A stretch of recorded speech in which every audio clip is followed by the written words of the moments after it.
Aloe vera வச்சு வீட்லயே எப்படி ஹோம்மேட் ஜெல் பண்றது, அப்புறம் ஷாம்பு, ஃபேஸ் வாஷ் எல்லாம் எப்படி பண்றதுன்னு பார்த்தோம். இன்னைக்கு வந்து சோப் எப்படி செய்யறதுன்னு பார்க்கலாம். எப்படி செய்யறதுங்கிறத விட எப்படி செய்யக்கூடாது அப்படிங்கிறத பார்க்கலாம். ஃபர்ஸ்ட் வந்து லைவ் வந்து டிஎம் வாட்டர் கூட போட்டு மிக்ஸ் பண்ணல மேக்ஸிமம் பிளாஸ்டிக் ஸ்பூன் வந்து மெல்ட் ஆகிறதுக்கு சான்ஸ் இருக்கு. ஏன்னா லைவ் வந்து ஹீட் ஆகும்.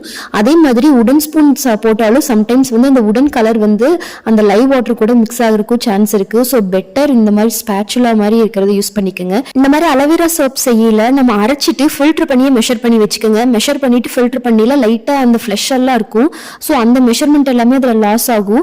ஆயில் வந்து ட்ரேஸ் கொண்டு வந்ததுக்கு அப்புறம் தான் எந்த ஜூஸ்னாலுமே ஆட் பண்ணணும். ட்ரேஸ் கொண்டு வராம நம்ம ஜூஸ் ஆட் பண்ணிட்டோம்னா இந்த மாதிரி தான் வந்து போரிங் கன்சிஸ்டன்சி இல்லாம ரொம்ப கெட்டி ஆயிரும். மோல்டுக்கு மாத்திட்டு ஏர் ரிலீஸ் பண்றதுக்கு ரொம்ப ரிஸ்க் ஆயிரும். எப்பவுமே கோல்டு ப்ராசஸ்ல மட்டும்தான் ஃப்ரெஷ் ஜூஸ் ஆட் பண்ணும். இது வந்து டொமேட்டோ சோப், இது வந்து பப்பாயா, அதுக்கப்புறம் இது நம்ம இப்போ ரெடி பண்ண அலோவேரா சோப். எப்பவுமே மெல்ட் அண்ட் போர்ல வந்து நம்ம ஃப்ரெஷ் ஜூஸ் ஆட் பண்ணோம்னா அது கன்சிஸ்டன்சி இப்படிதான் இருக்கும்.